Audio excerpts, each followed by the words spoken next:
एका रात्री चुंगी आणि मुंगी चोरी करण्यासाठी राजमहालात घुसले.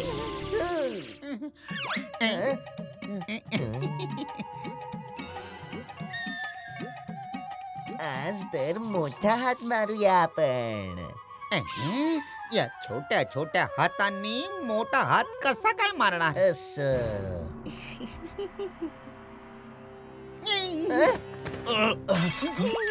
कोण आहे? कोण आहे? शिपायांनो, बघा माझ्या खोलीत कोणीतरी घुसलं आहे. युवराजांच्या कक्षामध्ये चोरी? चोरी? कसली चोरी? आम्ही तर युवराजांना गोष्ट ऐकवायला आलो आहोत. काय रे मुंगी? गोष्ट? हा, अनेक वर्षांपासून युवराजांना गोष्ट ऐकवायचं स्वप्न आज पूर्ण झालं. आमच्या सोबत चालाखी? एवढ्या रात्री गोष्ट ऐकवायला खिडकीतून कोण येतं? दिवसात दरवाजातून येऊ नाही देत आणि रात्री खिडकीतून. युवराज, हा तर अन्याय आहे. आम्ही गोष्टींसोबत अन्याय नाही होऊ देणार. तुम्ही ऐकवा गोष्ट. अनेक वर्षांपूर्वी तुमच्यासारखाच एक युवराज होता. विजयनगरच्या युवराजाला गोष्ट ऐकायची एवढी आवड होती की तो कधीही कुठेही गोष्ट ऐकायला तयार असायचा. वा वा, काय मस्त गोष्ट होती. समजत नाही एवढ्या रात्री तुम्हाला आम्ही काय बक्षीस द्यावं. ही माळा देऊ शकता काय महाराज? फक्त ही माळाच का? तुम्ही जे पाहिजे ते इथून घेऊन जाऊ शकता.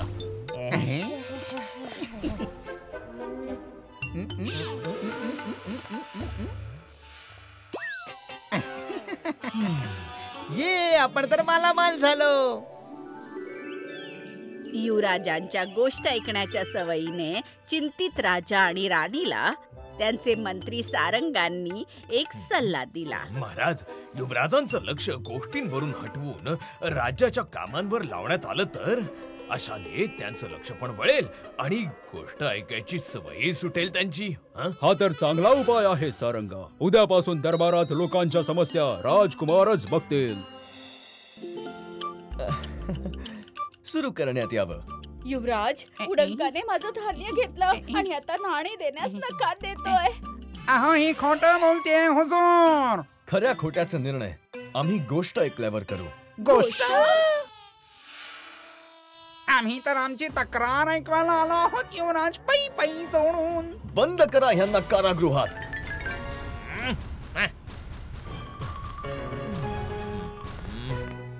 मी माझी अडचण घेऊन आलो युवराज. गोष्ट आणलीस की नाही? गोष्ट?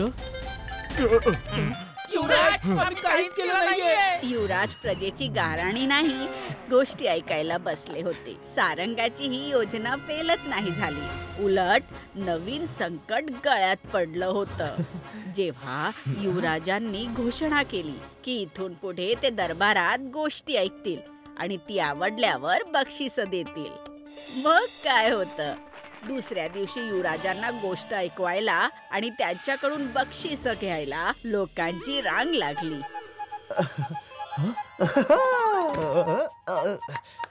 कुणी जादूची गोष्ट ऐकून बक्षीस घेत होतं, तर कुणी भय कथा ऐकवून.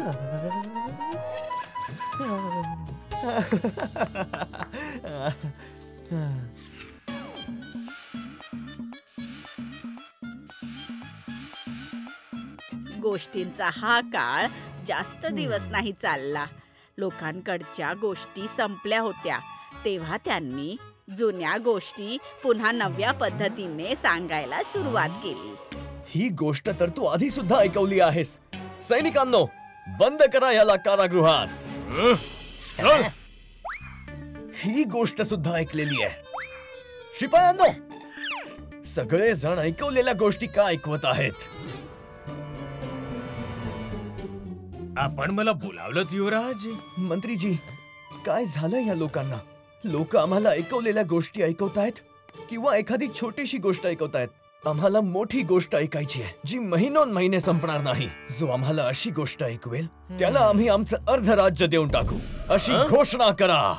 गोष्टीच्या बदल्यात बक्षिसापर्यंत ठीक होतं, पण गोष्टीच्या बदल्यात अर्ध राज्य? पाणी आता डोक्याच्या वर गेलं होतं. सारंगाने युवराजाला धडा शिकवण्याचं ठरवलं.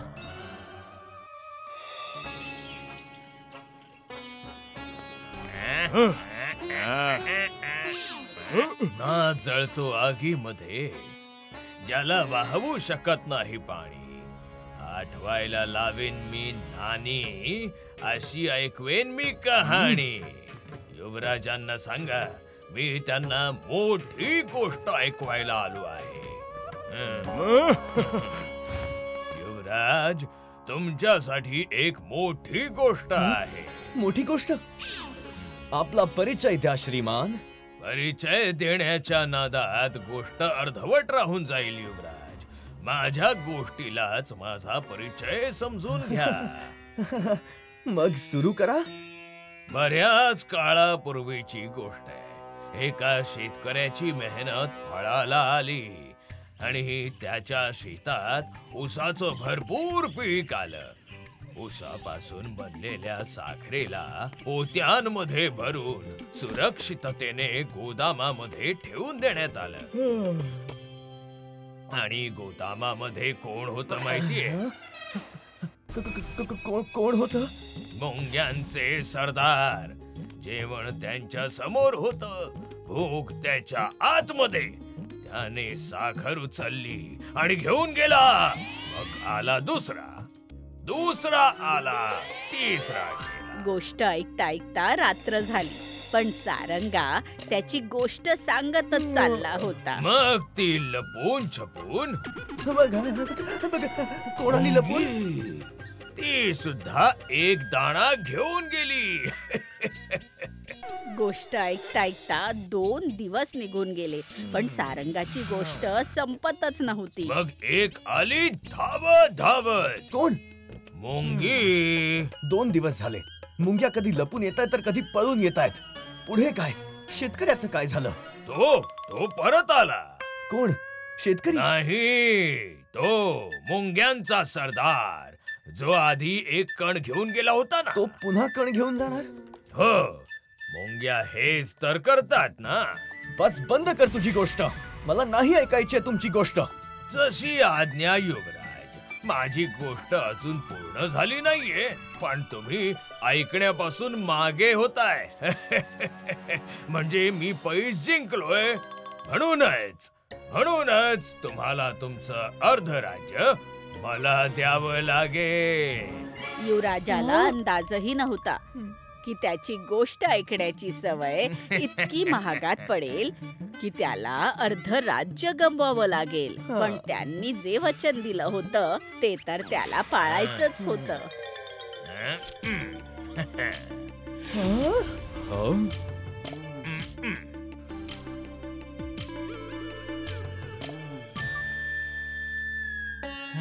महामंत्री तुम्ही? मंत्रीजी, तुम्ही हे अर्ध राज्य मिळवण्यासाठी केलं का? नाही युवराज, राज्य चुकीच्या हातात जाण्यापासून वाचवण्यासाठी. मला क्षमा करा मंत्रीजी. विजयनगरची काही लोक इतके आळशी होते की त्यांना काम करणं तर काय, कामाचा विचार करायलाही आळस येत होता. अरे त्यांनी तर तिथे आळशी संघटना सुद्धा बनवली होती. तिथे सगळे आळशी जमा होऊन दिवसभर नुसत्या मोठमोठ्या गप्पा मारायचे, कारण काम तर त्यांना करायचंच नव्हतं. त्याचमुळे त्यांच्या घरातली सगळी कामं बायकांनाच करावी लागत होती.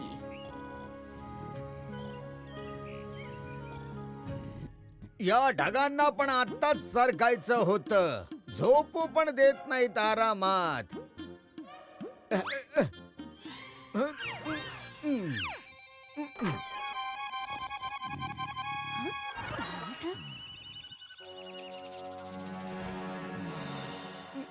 कावेरी, जरा पाणी दे ना. तहानेने घसा कोरडा पडलाय माझा.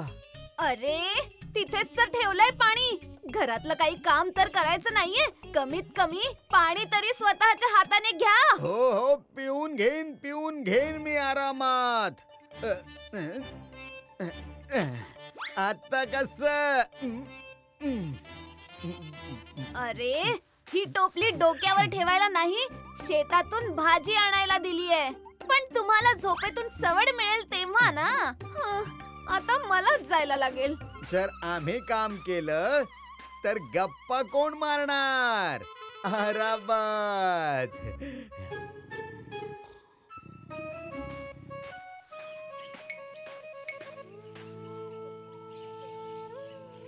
अगं कावेरी, आजही तुलाच यावं लागलं? ब्रिज नाही आला? हा, ब्रिज? अरे त्याला शक्य झालं तर स्वतःच्या हाताने जेवणार सुद्धा नाही. सोडा. पण तुमचे पती का नाही आले? अगं माझा पती पण ब्रिज पेक्षा कमी नाहीये. त्याला तर खाटेवरून सुद्धा खेचून उठवावं लागतं.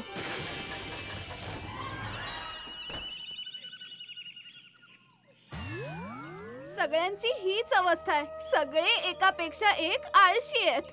मी तर माझ्या पतीच्या आळसाला कंटाळून गेलीये. घरातलं एकही काम करत नाही. सगळं मलाच करावं लागतं. मला पण. यावर काहीतरी उपाय करावाच लागेल. जर आपण यांची तक्रार महाराज विद्याधरांकडे केली तर ते आपलं म्हणणं नक्की ऐकतील. हो हो, हा योग्य उपाय आहे. त्यांनी त्यांची समस्या एका पत्रामध्ये लिहून महाराजांपर्यंत पोहोचवली. कित्येक महिने निघून गेले, पण महाराजांकडून ना कोणी माणूस आला आणि ना कुठलं उत्तर. त्यामुळे त्यांच्या आयुष्यामध्ये कुठलाच बदल झाला नाही. असा हळूहळू चाललो तर आळशी संघटनेत पोचता पोहोचता उशीर होईल मला. पण वेगाने चालू पण शकत नाही, नाहीतर मी आळशी कसला.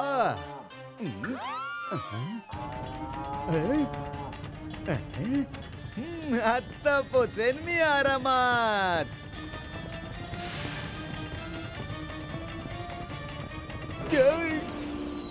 धन्यवाद सांड दादा. आजचा किस्सा कोण सुरू करणार? ब्रिज दादा तर अजून आले नाही. हे बघा आले. ब्रिज दादा, येताना काही त्रास तर नाही ना झाला? अरे नाही, न चालता न पडता आलोय मी आरामात. चला सुरू करूया. हा हा, हे कोण आलाय?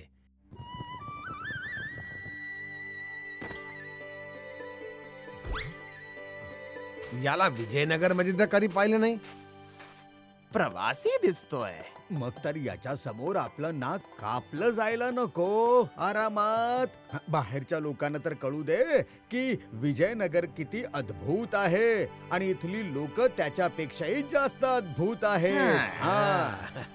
ऐका भाऊ, महाराज विद्याधरांना भेटायचं होतं, पण सैनिक आतमध्ये जाऊ देत नाहीयेत. त्यांना भेटायचा एखादा उपाय सांगा ना मला. खूप लांबून आलोय मी. अगदी योग्य जागी आला आहात दादा. आम्हीच आहोत उपाय. अच्छा, म्हणजे तुम्ही महाराजांना ओळखता? ओळखतो? अरे मी तर विजयनगर आणि महाराजांना माझ्या जन्माच्या आधीपासूनच ओळखतो. मला तर जन्माच्या आधीपासूनच पूर्ण विजयनगरचा नकाशा पाठ होता. त्यामुळेच जन्म घेताच मी धावत राजमहालात पोहोचलो महाराजांना भेटायला. खरंच की काय? हो हो.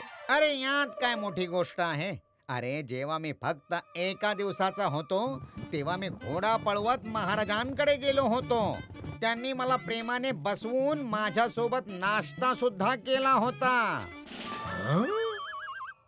अरे हे तर काहीच नाही. जेव्हा मी 1 आठवड्याचा होतो तेव्हा मी हत्तीवर बसून महाराजांकडे गेलो होतो आणि महाराजांसोबत जेवण सुद्धा केलं होतं.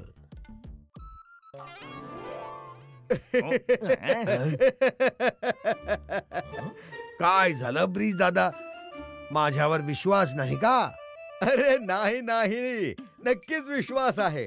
पण मी विचार करतोय की एवढ्या छोट्याशा गोष्टीवर तुम्ही लोक किती खुश होतायत आरामात.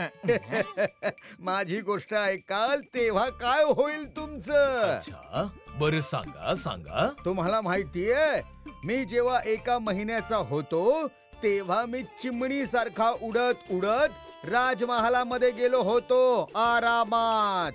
महाराज मला बागेत पाहून त्यांच्या महालामध्ये घेऊन गेले आणि त्यांच्या सिंहासनावर मला बसवून ठेवलं. अच्छा, याचा अर्थ तुम्ही सगळे महाराजांना अगदी व्यवस्थित ओळखता. हो, त्यात काही शंका आहे का? मग तर महाराज पण तुम्हा सगळ्यांना ओळखत असतील, हो की नाही? खूपच चांगल्या प्रकारे. आणि आमच्या अद्भुत शक्त्यांमुळे ते आमचा खूप म्हणजे खूप आदर करतात. मग तर माझं काम झालंच. कसलं काम दादा? मी राजमहालात काम करतो. नुकताच राजमहालाचा दरवाजा तुटला आणि त्याच्या डागडुजीसाठी आम्ही 4 अद्भुत शक्तीवाल्या 4 माणसांना बोलावलं होतं. कारण महालाचा दरवाजा एवढ्या जड लोखंडाने बनवलेला होता की त्याला ठीक करणं कोणा सामान्य माणसाला शक्यच नव्हतं. आणि त्यांनी कामाच्या बदल्यात सोनं घेतलं आणि गुपचूप काम न करता महालातून पळून गेले. महाराजांनी त्यांना शोधायला मला पाठवलं आहे. अच्छा, पण आम्ही अशा अद्भुत शक्तीच्या कुठल्याच माणसांना ओळखत नाही. पण मला समजलं आहे. तुम्हा सगळ्यांच्या आश्चर्यचकित करणाऱ्या गोष्टी ऐकल्यानंतर मला खात्रीच पटली आहे की तुम्ही चौघेच ती अद्भुत शक्तीवाली माणसं आहात जे राजमहालातून सोनं घेऊन काम न करता पळून गेले आहात. आणि आता मी तुम्हा सगळ्यांना महाराजांच्या हवाली करून त्यांच्याकडून बक्षीस मिळवणार. सांगा सांगा सांगा, कुठे आहे महाराजांचं सोनं? आम्ही काही केलेलं नाहीये. आमच्यात कुठलीच अद्भुत शक्ती नाहीये. आम्ही तर एकदम सामान्य माणसं आहोत, आरामात. पण आताच तर तुम्ही मोठमोठ्या बाता मारत होता. अरे इथे तर आम्ही स्वतःच्या मनाच्या गोष्टी सगळ्यांनाच ऐकवत असतो, जेणेकरून आम्हाला घरात राहून काही काम करावं लागू नये. महाराजांना काही सांगू नका. ही आमची तुमच्याकडे प्रार्थना आहे. ठीक आहे ठीक आहे, नाही सांगणार. पण माझी एक मात्र अट आहे की आजपासून आळशांप्रमाणे बसून अशा काल्पनिक गोष्टी बनवणं बंद करायचं. कावेरी त्या प्रवासीचा घोडा पाहून समजून गेली, हे इतर कुणी नसून महामंत्री सारंगा आहेत. सगळे खुश होते कारण महाराजांनी त्यांची समस्या सोडवली होती. आता सगळे आळशी सुधारले होते आणि त्यांच्या घरातलं वातावरण तर आता पाहण्यासारखं होतं.